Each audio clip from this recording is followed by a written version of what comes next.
Youth news nation Nagpur की or से आप सदस्यत्व धम्मचक्र प्रवर्तन दिन न्यूज की नेशन। समस्त भारतीय नागरिकों को और सभी देशवासियों को हार्दिक शुभकामनाएं। आज 67वां धम्मचक्र अशोक विजयदशमी का क्रांतिकारी दिन। इसी दिन डॉक्टर बाबा साहब अम्बेडकर जी ने नागपुर से सारे जग को बौद्ध धर्म का, शांति का संदेश और बौद्ध धर्म दीक्षा दी थी। तो आइए देखते हैं दीक्षा भूमि में।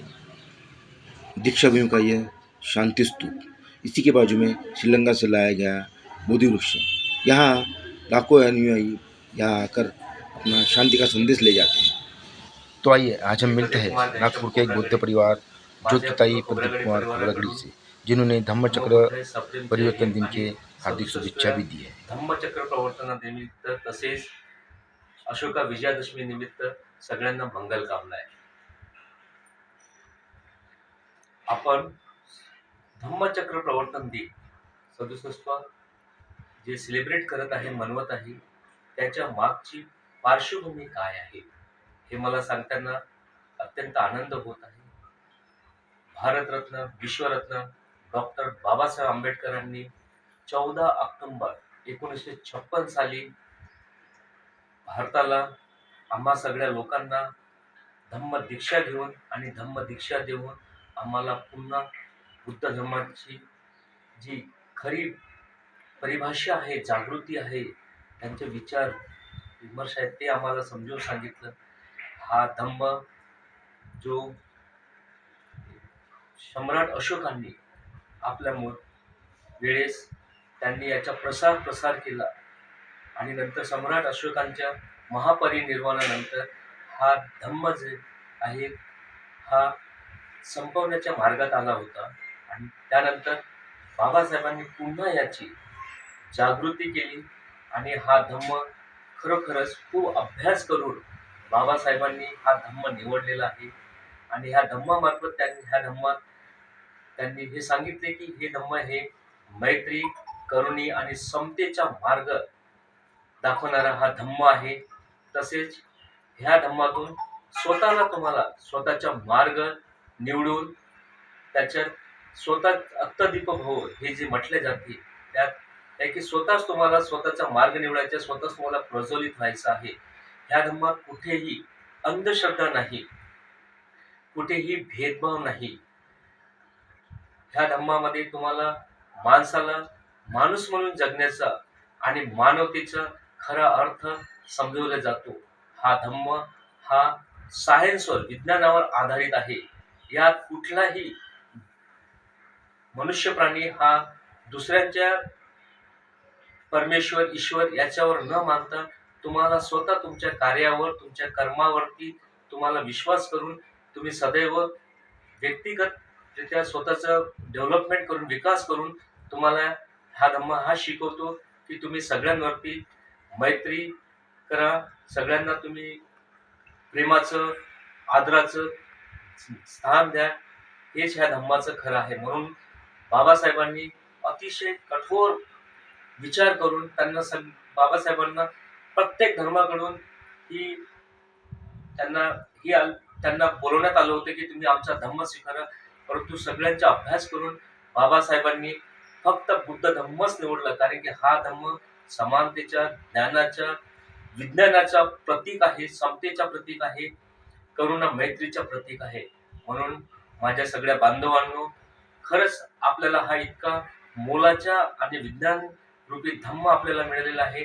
त्या धम्मातून आम्ही आपल्या समाजाची, आपल्या घराची, ह्या देशाची आपण खरोखरच प्रगती करू शकतो. म्हणून प्रत्येकाने हा जो आपल्याला धम्म मिळाला आहे, ह्या धम्माचा प्रसार करून लोकांमध्ये जागृती, त्यांच्या मनात सद्भावना, त्यांच्या मनात करुणा, मैत्री हे सगळं आपल्याला निर्माण करायचं आहे. आणि म्हणून मी तुम्हाला पुन्हा सांगतो की इतका सुंदर आणि छान धर्म आपल्याला मिळालेला आहे, त्याचा आपल्याला पालन करून प्रसार करायचा आहे. हेच माझं तुम्हाला सांगणं आहे. जय भीम, जय बुद्ध.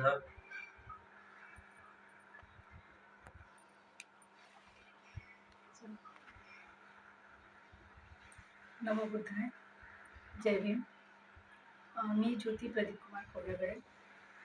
माझ्याकडून आणि माझ्या पूर्ण परिवाराकडून धम्मदीक्षा सोहळ्याने 67व्या धम्मदीक्षा सोहळ्याच्या सगळ्यांना शुभेच्छा, मंगल कामना. डॉक्टर बाबासाहेब आंबेडकरांनी आतापासून 67व्या वर्षी अगोदर बुद्ध धर्माची दीक्षा घेतली आणि त्यांनी दीक्षा दिली पण. तर प्रत्येकाच्या मनात, बऱ्याचशा लोकांच्या मनात, प्रत्येकाच्या नाही बऱ्याचशा लोकांच्या मनात हा प्रश्न असेल की आम्ही हा बुद्ध धर्मच का स्वीकारायचा. याचं जर उत्तर पाहायचं असेल तर बाबासाहेबांनी लिहिलेला बुद्ध आणि त्यांचा धम्म हे पुस्तक त्या प्रश्नाचं उत्तर आहे. कारण की ह्या बुद्ध आणि त्याच्या धम्माचं जेव्हा एकदा तरी दोनदा तीनदा जेव्हा वाचन करतो माणूस, प्रत्येक वेळेस आपले प्रत्येक प्रश्न सुटत जातात की का. कारण हा इतका मानवतावादी धर्म आहे.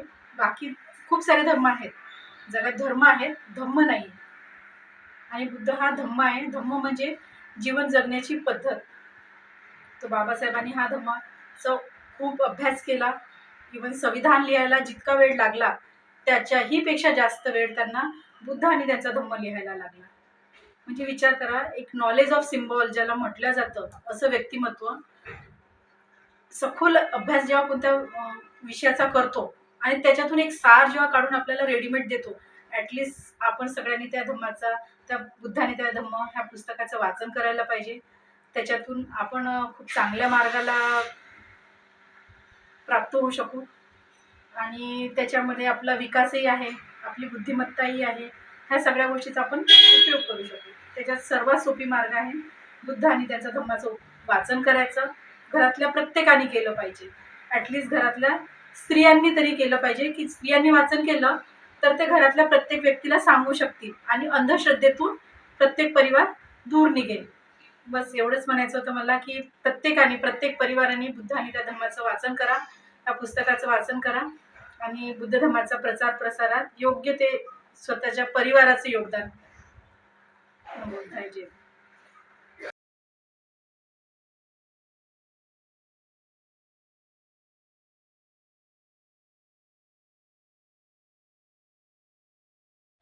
नागपुर के संघर्ष बौद्ध दीक्षा भूमि पर लाखों की तादाद में यहाँ लोग आते हैं और कई बुकों के स्टॉल यहाँ लगे हुए रहते हैं जहाँ से वो अपने मन पसंदीदा बुक्स खरीद कर ले जाते हैं.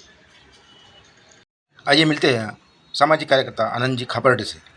67वें धम्मचक्र परिवर्तन की दिन की देशवासियों को हार्दिक शुभेच्छाएं.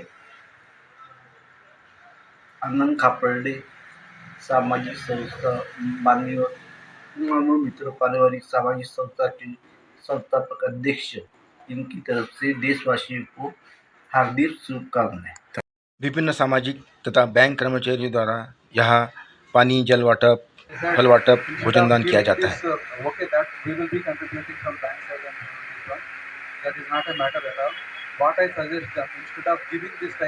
देश विदेश से लाखों अनुयायी नागपुर के दीक्षा भूमि पर आते हैं. इसलिए नागपुर के सहायता केंद्र में union bank, bank of Baroda, Canara bank, अन्य सामाजिक संस्थाएं बड़ी तादाद में स्टॉल लगाकर फ्रूट वाटप, जल वाटप, अन्न भोजन की व्यवस्था करते हैं. 100 लोकांनी वाचलं ते 100 लोकांपर्यंत पोहोचते. त्यानिमित्ताने आज आपल्या इथे मार्गदर्शन पुस्तकाच्या द्वारे होत आहे, प्रत्यक्ष होत आहे.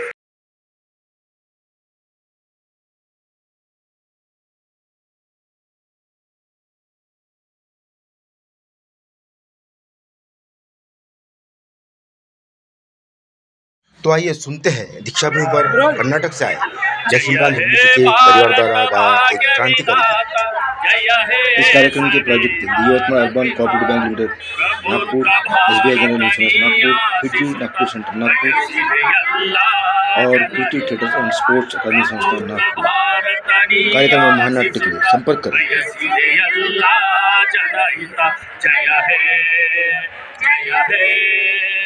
जय जय जय जय हे, जय हे, जय हे अंबेडकर, जय हे अंबेडकर, जय हे, जय हे जनवरी मीनते पडे तो बदुकुतिदे समानते मेलु कीळिನ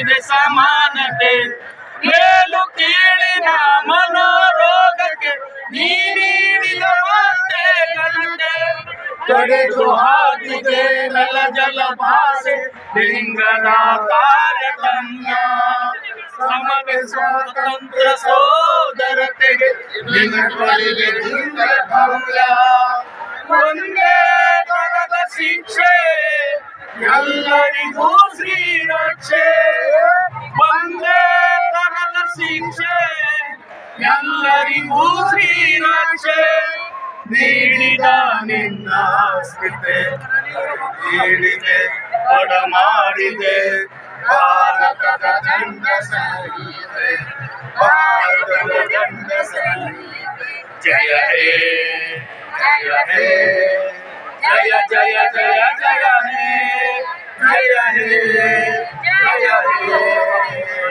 ಅಂಬೇಡ್ಕರ್ ಜಯ ಹೇ ಅಂಬೇಡ್ಕರ್ जय हे। इस कार्यक्रम के प्रस्तुतकर्ता थे all India Canara bank SC/ST employee association, union bank employee association, अन्य संस्थाएं